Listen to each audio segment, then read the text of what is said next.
Entre Mentes, tu podcast favorito.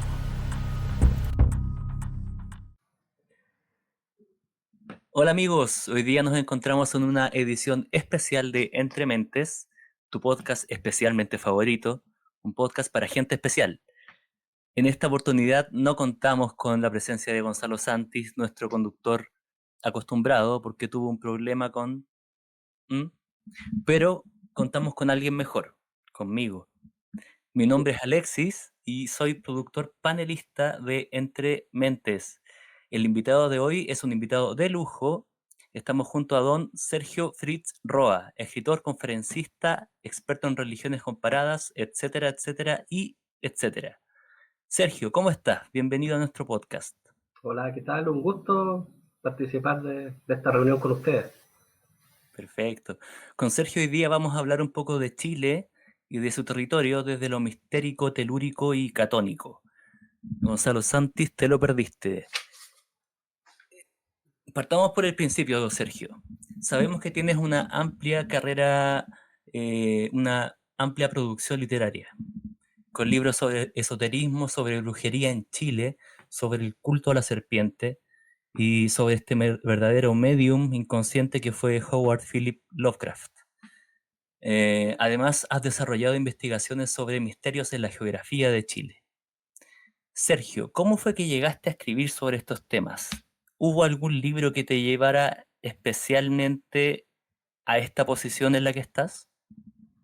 Bueno, creo que en mi caso es un tema más bien familiar. Siento que la influencia de mis padres fue muy decisiva porque ellos tenían búsquedas tanto parecidas quizás a las que yo después he sostenido. Posiblemente mi inclinación es un poco más para el lado más oscuro quizás de lo misterioso que ellos, que sí son más luminosos.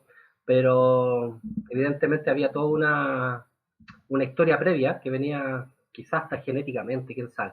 Pero siempre recuerdo que la pieza, mi dormitorio, en el fondo era la biblioteca de mi padre, y ahí Ah, había muchos libros.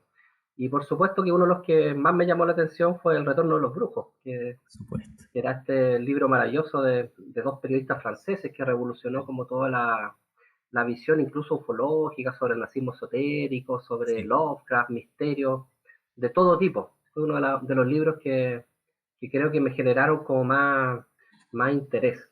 Eh, y bueno, en general yo creo que también con esta búsqueda bastante existencial de entender qué puesto ocupa uno en este universo, qué sentido Ujú. tiene todo esto. Creo que eso me lo preguntaba, pero de muy pequeño. Siempre miraba las estrellas, recuerdo, y le preguntaba a mi madre, ¿de dónde somos nosotros? ¿Por qué están Mm, esas estrellas? Me llamaba mucho la atención, especialmente Venus, sin tener mayor conocimiento. Entonces, creo que hay factores ahí como de una especie de prehistoria de la conciencia personal sí. que también afectaron y por supuesto, claro, cuando encontré ciertos libros, fueron como llaves quizás para esta apertura a ciertas respuestas. Entre esas, claro, por supuesto, este texto de Powells y Bergier. También me impactó mucho desde joven la obra de Lovecraft, Mm. Arthur Machen, Pasaporte a Magonia también, creo que fue un libro que me marcó en su momento. Tremendo libro de Jacques Vallée.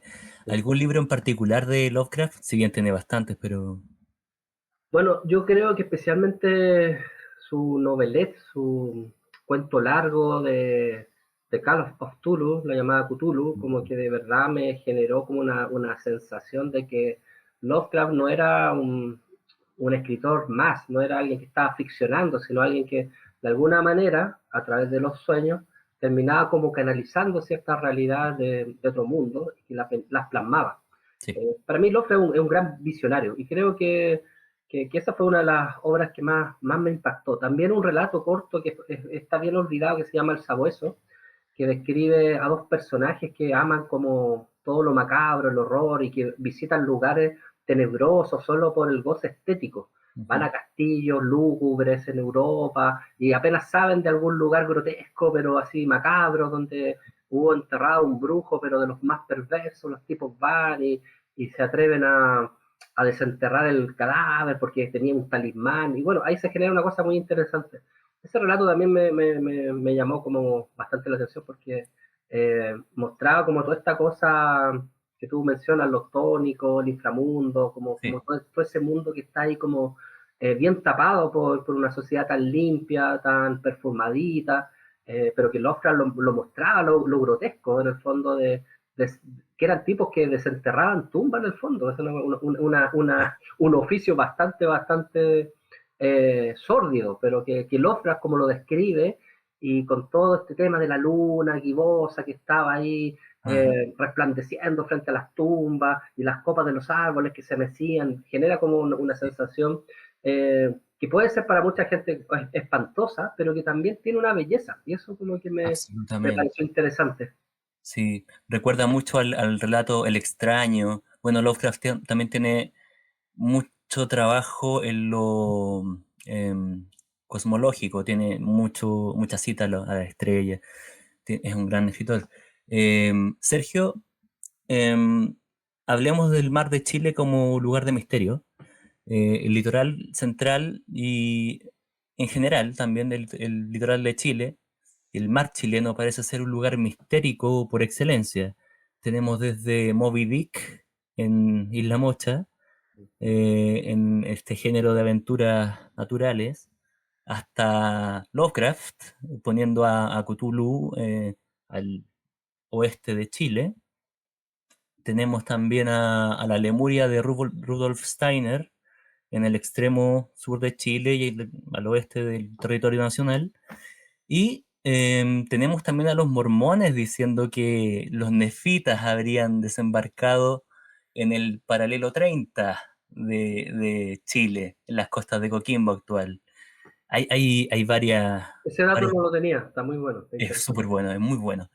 Eh, en esta misma senda tú has desarrollado un trabajo de recopilación de imágenes y de testimonio de lo que parecen ser monolitos hechos por manos humanas en pleno litoral, especialmente en el litoral central. ¿Nos podrías hablar de este trabajo, por favor, y de sus posibles implicaciones? Sí, bueno, yo creo que el mar en el fondo corresponde como todo el aspecto de lo inconsciente. Sí, Entonces ahí está guardado en el fondo como todos estos sustratos más bajos de la conciencia humana. sí. Quizás, si es cierto el tema de la evolución, tal como lo plantean algunos científicos, el ser humano provendría también del mar. Entonces hay un tema ahí atávico muy interesante. Sí. Eh, Ahora, respecto, ¿cierto?, de la zona central y específicamente el Quisco, que fue como el lugar que de alguna manera como que investigué en algún momento, no siendo arqueólogo, por supuesto, sino Claro. meramente como aficionado, como persona intuitiva. Esto ocurrió cuando yo tenía 18 años, o sea, 30 años atrás prácticamente, y de casualidad. Estaba como Ujú. caminando por la zona sur del Quisco, no por la playa principal, sino la que está Sí, más al sur. sí, sí. Y cuando de repente empiezo a mirar las rocas y digo, pero no es fantasía mía, pero acá hay como un rostro muy parecido como estos rostros peruanos que están en Sacsayhuamán, en distintas culturas peruanas, pre-incas muchas veces. Y empecé a fijarme y ese rostro estaba en otro lado, un poco alterado, y había como tres rostros humanos bastante definidos. Ujú. Después encontré hasta una figura pétrea que era no me acuerdo ahora en este momento, una tortuga. ¿Ya? A Ya. tal punto que alguien incluso con graffiti, imbécilmente, había Sí, puesto tortuga. Pero claro, era tan evidente que incluso alguien quiso como manifestarlo y lo escribió. Entonces sí. había como muchas figuras que lamentablemente, yo no voy al Quisco casi desde esa época, después de haber ido una pura vez más, y gente me ha enviado fotografías, está todo eso lleno de graffiti, Sí, rayado, lamentablemente. asqueroso, erosionado, Sí. descuidado. Lo más curioso del caso es que yo esto lo conversé con arqueólogos nacionales, no le dio ninguna importancia. Ujú. Conversé con un canadiense y me dijo, esto es tan importante lo que tú acabas de descubrir como, curiosamente, como lugares como Tiahuanaco Mm. o Sacsayhuamán. Me Sí, dice, porque en el fondo muestra como que hay todo ¿cómo podríamos decir? Como una zona ritual muy evidente, donde sí, hay una pequeña colina, donde hay unas rocas que obviamente tienen una utilidad y estas piedras, como que todo es sumamente coherente, no es una cosa casual y no es solo una pura piedra, o sea, era un conglomerado en el fondo de megalitos, podríamos decir, Sí, que lamentablemente hoy día están totalmente destruidos, abandonados, sí, rayados. lamentablemente. Y es curioso porque esta playa sur de la que estamos hablando parte con una playa que se llama la playa de las Animitas, donde gente tiene una compulsión casi atávica por hacer eso, o sea, suicidarse, y termina en el brazo que se adentra en el mar en Punta de Tralca. Son lugares que están tremendamente cargados. Hablando de esto mismo, del Quisco, bueno, a mí también tuve la fortuna de pasar varios años de mi vida allá, especialmente en invierno. em, y es ahí cuando yo me entero de tu trabajo y empiezo a aprender que también hay un trasfondo acá. em, Puedo corroborar la existencia no solamente de estos monolitos, sino que estos monolitos tienen una fenomenología paranormal, ovni y fantasmal muy recurrente, muy fuerte. Es común que estén asociados a una amplia gama de apariciones y de manifestaciones. Em, pero para que estos fenómenos se manifiesten, tiene que ser ojalá de invierno y uno tiene que estar ojalá solo. Es como decía Lovecraft, cuando las estrellas están en la posición correcta, es cuando se manifiesta aquella fuerza toniana. ¿Tú crees Sí, que de estos monolitos que estamos hablando, entre estos monolitos y estos fenómenos paranormales, hay una relación directa? Mal que mal, las culturas erigen monolitos en lugares específicos, no es al azar y con motivos específicos. ¿Cree que pudiera haber una relación de adrede entre sí, estas? totalmente, totalmente, o sea, no tengo la menor duda. Bueno, y creo que esa fue una cultura la cual muy poco sabemos, no es, no sé si se puede decir que era la cultura Bato, no hay como certeza, porque en el fondo yo creo que esto es mucho más antiguo incluso. Lo interesante es que corresponde a toda una zona que va más o menos a, como cubre Santo Domingo, Roca de Santo Domingo, cubre Punta Tralca, como tú mencionas, cubre Sí, el Quisco y quizás algunas otras playas, donde está este tema de las rocas, o sea, lo de Santo Domingo, donde estaría esta piedra del Sol, el Intihuatana, que fue investigado hace décadas. Es súper obvio, súper evidente, eso todavía existe, por suerte. Entonces creo que es parte de lo mismo. Ahora, sí, ¿por qué esa zona central? No lo sé, pero tú das quizá una cosa intuitiva. Yo creo que cuando no todo es lo racional, hoy día tenemos este culto estúpido a que si no es racional no vale. Pero el ser exacto, humano ha subsistido, hemos existido gracias a la intuición, no a lo racional, muchas veces. exacto.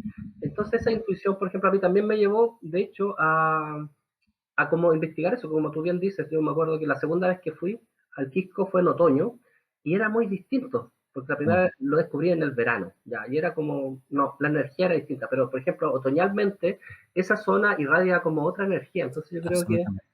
que es muy interesante, es como cuando uno va a este lugar, el balneario donde estaba Neruda, Isla Negra, por La ejemplo. negra, sí, Claro, como que tú percibes una energía ahí también como bien sí. emo, bien dark, bien Sí, sí, oscura. sí, sí. Sí, son como estos pueblitos de Lovecraft, como de Innsmouth, creo que. Sí, tiene algo fantasmal ahí. Hay algo.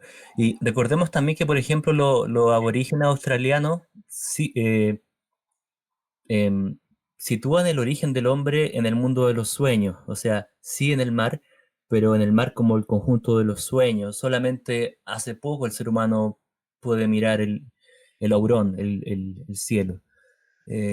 Démosle más importancia a eso, sí. Sergio, desde varias disciplinas están surgiendo varias visiones complementarias sobre el aspecto geográfico telúrico de Chile. Tenemos la geografía sagrada de López Tapia, Alexis López Tapia, con el rescate de los puntos energéticos claves para el cuerpo nacional. Tenemos la observación que hace una corriente de gente adscrita al yoga, o algunos tipos de yoga, mejor dicho, donde dicen que el chakra base del planeta se estaría trasladando acá al cono sur, a la cordillera. También tenemos a quienes hablan de instalación de ciudades en planos sutiles y de la presencia de personas puntuales, en planes sutiles, y entre ellos habemos quienes hemos visto personas que no corresponden a esta área geográfica y que sutilmente están acá por alguna razón. Por supuesto, también tenemos tus trabajos y el alcance que ellos tienen. Según tu opinión, Sergio, ¿hay algo que esté pasando en el panorama tónico, telúrico de Chile que no haya estado pasando antes? ¿Estamos frente a algún tipo de proceso de cambio, de reenergización corporal en lo nacional? ¿Hay algún tipo de proceso o sería más bien divulgativo informacional? ¿Cómo lo ves tú? Yo creo que en el fondo esto obedece mucho a la ubicación privilegiada de este país, de este territorio, en el fondo, que por un lado, ¿cierto?, tiene como todos los climas, por otro lado tiene como todas las formas y fallas geográficas, que tiene muchas etnias que lo han poblado, que tiene, o sea, una cantidad impresionante de historia que muchas veces olvidamos. Nosotros pensamos que esto parte en 1810, pero esto ya venía desde miles de años antes. Entonces eso ya le da como una cosa muy atractiva.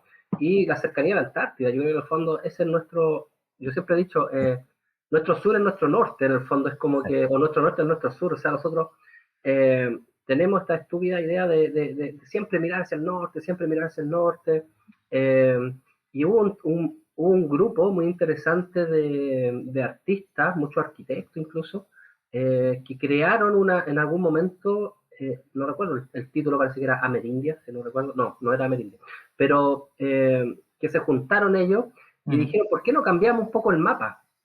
Y en vez de mirar que Chile esté hacia abajo, porque en el fondo es una cosa muy subjetiva, que nosotros Sí, ocupemos la zona sur del mundo, ¿y por qué no invertimos el mapa y nosotros estamos arriba exacto. y Canadá está abajo? Sí. Eso tiene una implicancia mentales, psicológicas súper importante, porque los chilenos siempre estamos reprimidos, siempre estamos atrás, siempre estamos abajo, porque Mm. también la disposición geográfica nos lleva a aquello, y como que nos estamos cayendo, nos estamos casi derritiendo en el hielo. Pero si fuera al revés, y en el fondo nosotros apuntáramos, ¿cierto?, hacia la Antártida, donde está el norte, tendríamos otra psicología como pueblo.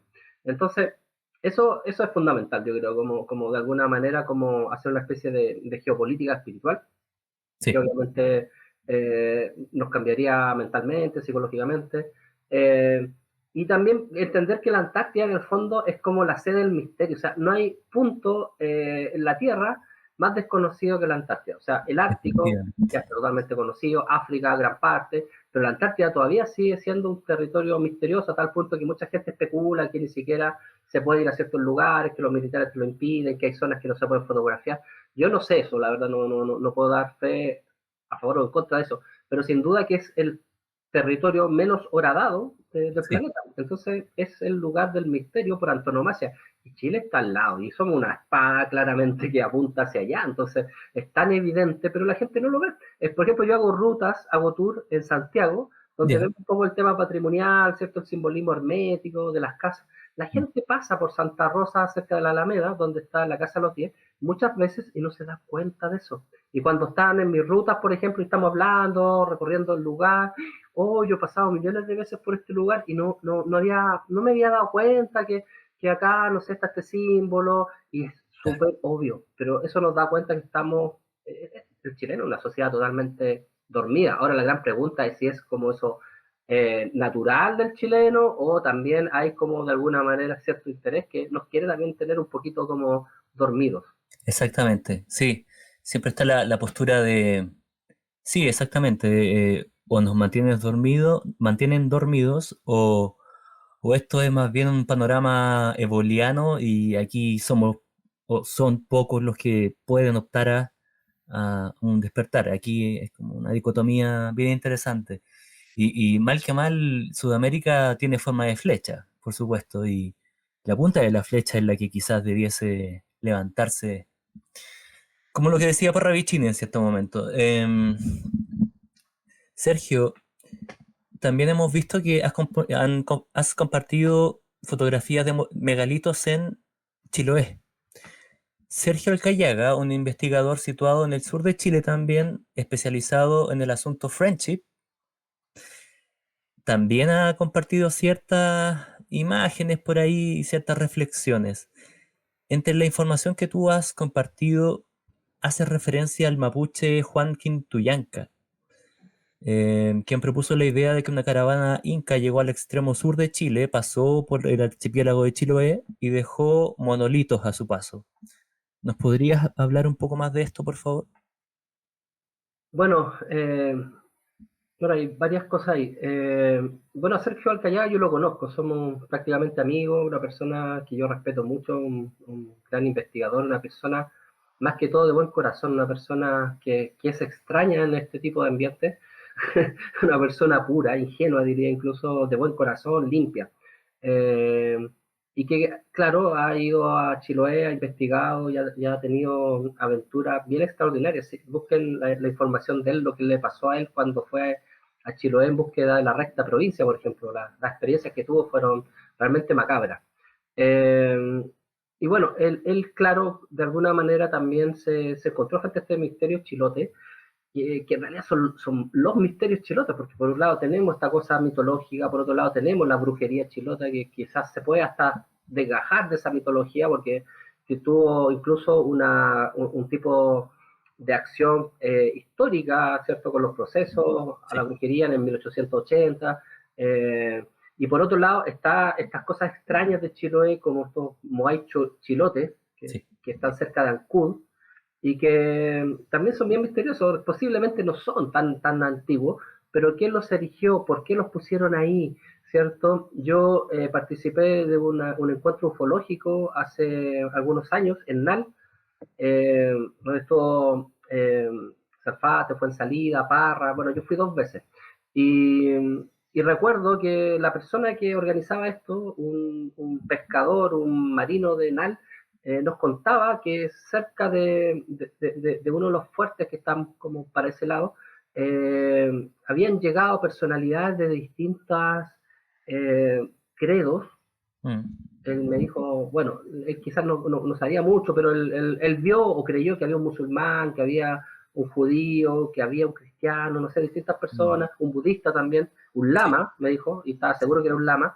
Estas personas habían llegado ahí para ver, eso le habían dicho, para ver, eh, confirmar que ese era uno de los orígenes de sus propias creencias. Y uno Mm. dice, pero ¿qué tiene que ver Chiloé con el budismo tibetano? ¿Qué tiene que ver con el Islam? Pero no sé, según lo que él contaba. Entonces, claro, cuando tú me hablas, por ejemplo, de toda esta idea de Robert Steiner, ¿cierto? Con Sí. Lemuria, Sí. el escritor chileno Miguel Serrano, que es una especie de paria hoy día que nadie puede siquiera mencionarlo, por su ideología que tuvo en su momento, pero que nadie rescata su obra literaria, que es bellísima. Él decía lo mismo. O sea, él creía que Chiloé, de alguna manera, era como un resto de Lemuria. Y la Sí. verdad que si investigamos Chiloé es una cosa totalmente distinta en fauna, flora. De hecho, muchos mapuches, huilliches de allá hasta se sienten distintos de los mapuches de la zona de Arauco, del Biobío. Entonces, hay como muchas singularidades que hacen que el chilote sea totalmente distinto y su historia también. Perfecto. ¿Tú crees que es que es muy llamativo el sector? Estamos hablando de Megalito, estamos hablando de Steiner, estamos hablando de esta gente que llega a buscar el origen de sus religiones. Se habla mucho de lamas en la cordillera, en Chiloé, hay una insistencia con los lamas, es muy Sí. particular también por ahí en Limarí, hay otros testimonios. Bueno, eso es otro asunto, pero ¿será que Chiloé, tú que has estado ahí presente, tiene alguna energía que pueda sustentar? Porque tiene la recta provincia, o tuvo la recta provincia, pero en la recta provincia tiene un egregor que todavía palpa, todavía vive y todavía se manifiesta si uno habla de más. Estuvo asociado al tema friendship, ya sea de manera real o más o menos velada, y es un egregor que palpa. A mí se me han echado a perder cosas con ese, hablando mucho de repente con cierta gente. Me refiero a Pero aparatos sí, pero tecnológicos. también hay que incorporar que también muchas expediciones partían de Chiloé en búsqueda hacia los Césares. Entonces, Sí, también habría que unificar ahí porque creo que es una pieza importante. Melimoyo también. Melimoyo, sí. ¿Tú crees que haya, bueno, una frecuencia diferente, ¿cierto? Como resto Sí, de Lemuria. no hay duda. De hecho, hay quienes, por ejemplo, sostienen que, por ejemplo, alguna vez conversando con el chico de Urbatorium, que hace una tremenda investigación sobre la historia de Chile y de Santiago, especialmente, de verdad que ojalá, no sé, uno dice, ¿qué pasa con el Estado, con el gobierno que, Sí. por ejemplo, no financia el tremendo trabajo que tuvo que se borró todo eso, no sé qué pasó, o sea, un trabajo de casi como de Vicuña Maquena hoy día. Bueno, él me mencionó en alguna ocasión que había una especie de triángulo de las Bermudas, como el archipiélago Chilote, y que, claro, de alguna manera como que iba también a la zona continental. Entonces, pasan cosas, hay una energía ahí para mí muy evidente, o sea, de hecho cuando uno cruza el canal y ya va llegando a Chiloé, se siente distinto, es un viaje iniciático, o sea, para mí cada vez Mm, que voy a Chiloé, intento ir una vez al año, siempre pasa algo, siempre se siente algo, mm, es un lugar que tiene una energía muy hostil también, un lugar bellísimo, pero también salvaje, entonces eh, hay que ir con cierto resguardo, hay que ir con mucho respeto, ah, no hay que ir con la actitud centralina a veces como tan prepotente o del mero turista, sino también sí, como entender esa geografía, entender esa gente, entender también por qué ellos quieren mantenerse como aislados sí. del resto, porque en el fondo son totalmente autosuficientes, o sea, Chiloé si quisiera tendría, incluso hay hasta oro, hay una serie de minerales que recién ahora se están descubriendo, titanio me parece incluso, entonces es un lugar realmente valioso.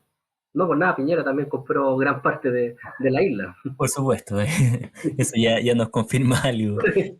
Oye, Sergio, ¿te acuerdas, hablando de monolitos y de hitos geográficos y temporales, ¿te acuerdas que cerca del año 2012 en la isla de Juan Fernández se encontró, o se habría encontrado, este monolito de una figura de un jaguar con una serpiente esculpidos en roca volcánica? Que se dijo que tenía una especie de origen maya o por lo menos centroamericano. ¿Te recuerdas de eso? En la isla del fin del Sí, mundo. me parece que salió en el History Channel, Creo que sí. pero en el fondo era todo un video y al final había una imagen muy lejana, muy Pues, corta y creo que fue como eso nomás, no sé qué habrá mm, pasado. sí, Fue muy extraño, la verdad, eso. No, muy extraño. Sí. Em, Sergio, ahora que estamos hablando, bueno, del cuerpo de la nación, no hay ninguna nación sin cuerpo. em, en una época como la actual, donde reina el individualismo de origen anglosajón, por supuesto, y también de origen anglosajón tenemos ideologías que reinan, que proponen la disociación entre el cuerpo y la mente de los individuos, de las personas. ¿Crees tú que el redescubrimiento de lo sagrado en nuestra propia geografía nacional podría ser un paso clave para renacer para un renacer nacional comunitario a nivel de conciencia? bueno, yo creo que sería como lo ideal. Ahora yo soy como tanto negativo, o no tengo quizás tanta esperanza que eso ocurra, la Mm, verdad. mm, mm. Pero no lo sé. Los milagros pueden ocurrir igual.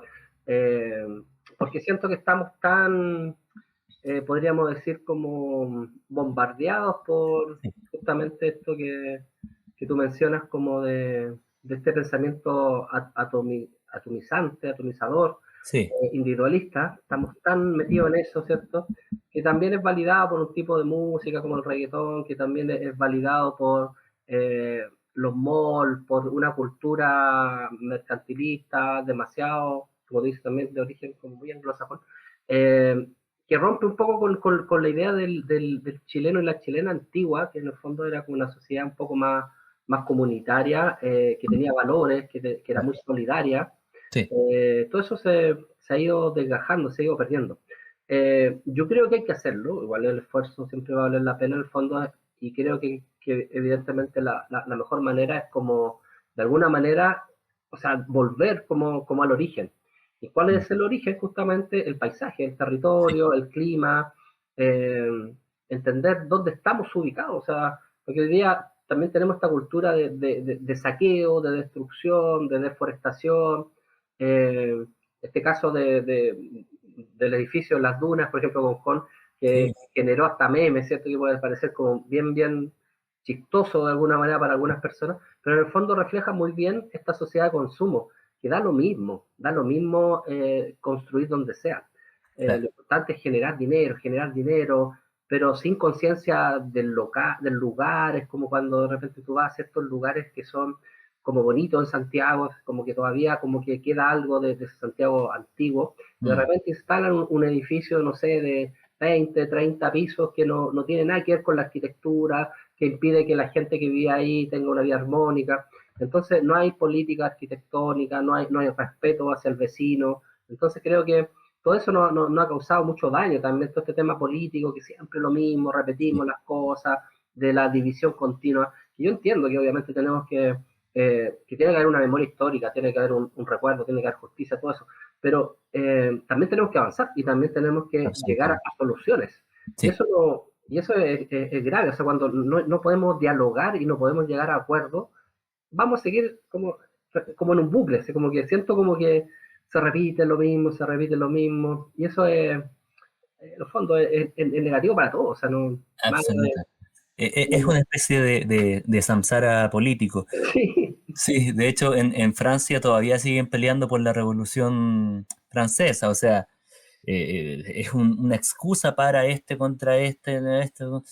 pero De imagínate repente, que hasta reviven a Pinochet, o sea, con esta película El Conde, o sea, que la cosa de verdad es muy what the fuck, o sea, de verdad que yo no sé, yo no soy, o sea, el tema político yo tengo una visión como muy particular, pero, por ejemplo, ya, si yo hubiera sufrido así, gente muy directamente, bueno, por ahí tengo un familiar que era París, que murió, que era más o menos lejano, pero era familiar, ya. mm, Pero ya, si yo, por ejemplo, me pongo la camiseta así full por esa causa, por ejemplo, y veo esta cosa, me parece totalmente grotesco, porque en el fondo igual es como una apología, o sea, no sé si una apología, pero es una banalización del mal. Pues, o sea, si exacto. yo soy de izquierda, por ejemplo, Mm, ¿cómo voy a sentir que eso refleja el dolor de esa gente? Entonces, revivir a Pinochet, que vuelva yendo, o sea, para mí de verdad que es como, eh, no sé, siento como que de verdad que es muy surreal, estamos viviendo surreal. en un Chile muy surrealista, así como Sí, sí, es regresivo, totalmente regresivo, regresivo.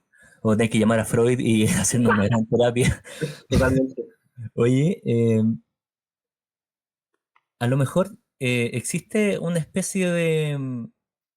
Bueno, quiero tocar el tema de que existen comunidades no nacionales, postnacionales, que han tomado valores firmes y se han organizado en torno a ellos. Em, por ejemplo, en Alemania hay unos casos, claro, la postura política a lo mejor no es la de uno, pero aquí en Chile tenemos a Pastén, con Claudio Pastén con su comunidad de Conbarbalá, ¿me entiendes? ¿Ya? Eh, quizás habría que aplicar una lógica menos universalista y más eboliana de núcleos y redes de resistencia a este mundo moderno o postmoderno. Em, bueno, Sergio, sabemos que has publicado hartos libros sobre la recta provincia, como estábamos hablando, magia austral, Lovecraft, literatura onírica, el culto de la serpiente, Miguel Serrano, como también lo mencionamos.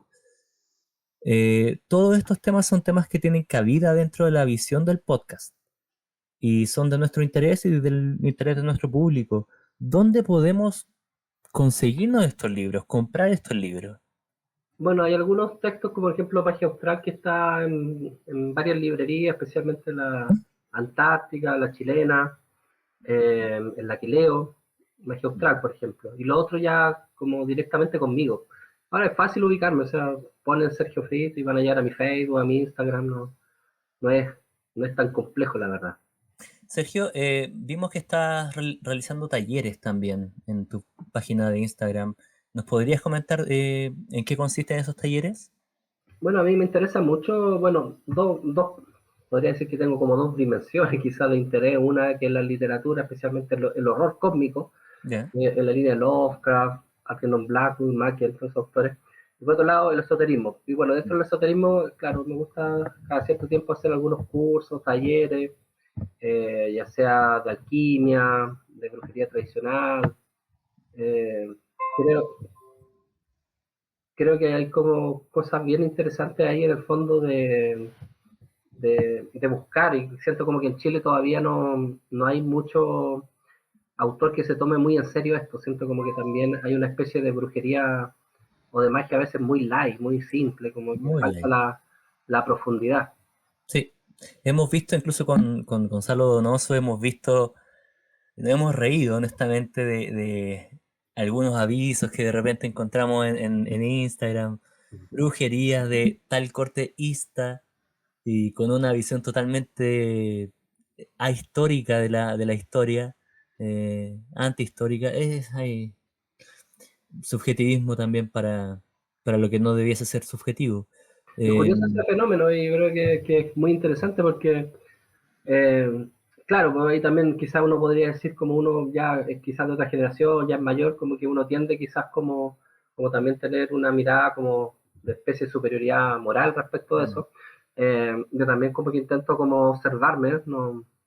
Eh, a mí me gusta observar el fenómeno en sí mismo, pero lo que yo podría criticar en realidad sería una pura cosa, pero es como cuando se cae en esa cosa como poca profunda, como si para mí, o sea, la brujería es extremadamente seria, o sea, sí, es, son prácticas, son conocimientos que incluso fueron muy perseguidos, que murió gente por eso. Entonces, ya, si yo me voy a creer brujo o bruja, o voy a decir que estudio eso o que practico eso, creo que también tiene que haber un respeto mayor. Entonces, por ejemplo, cuando salían estas cosas así que me parecían tan ridículas como es de bruja, no sé, usar una cartera negra o tener gatos, de verdad que, oye, ya, está bien que te gusten los gatos, a mí también me encanta, a mí también. o que las carteras negras, a mí me gusta la gente que se viste negro, pero eso no tiene que ver con la brujería necesariamente. También es caricaturizar un arte, porque la brujería es un arte. Es Entonces, un arte y una no ciencia, tiene nada que ver cómo te vistas, tiene que ver con tu forma de vida, tu cosmovisión, tu forma de relacionarte. De hecho, la absolutamente. brujería no tiene nada que ver como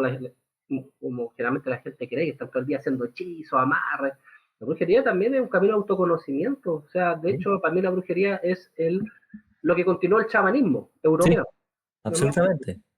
Sí, sí. Bueno, de hecho, recordemos al público que cambiemos la palabra brujo por mago y uno en las sociedades ocultistas, estamos hablando de la AA o de la Bota, o, Golden Dawn.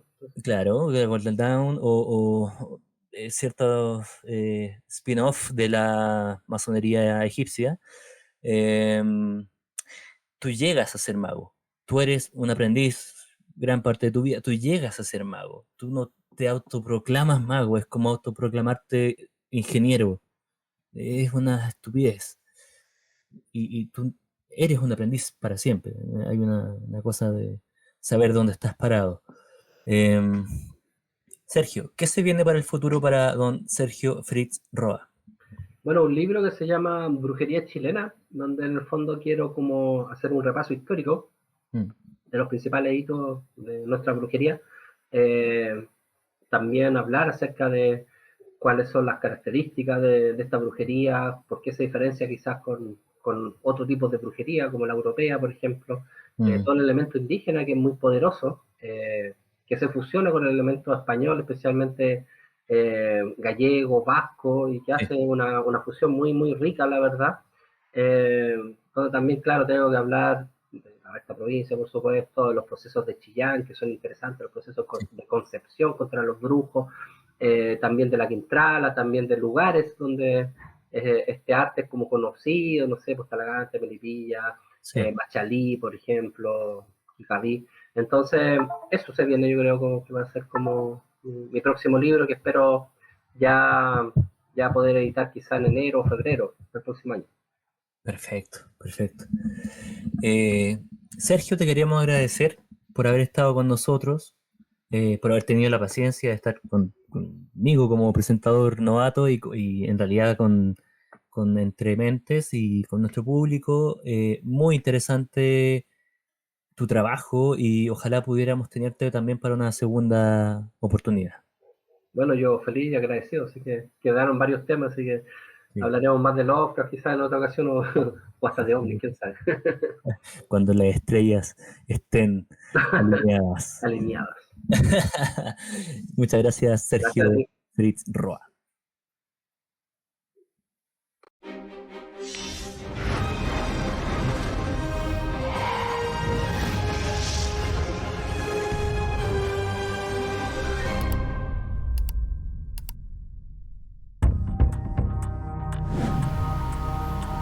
Entre Mentes, tu podcast favorito.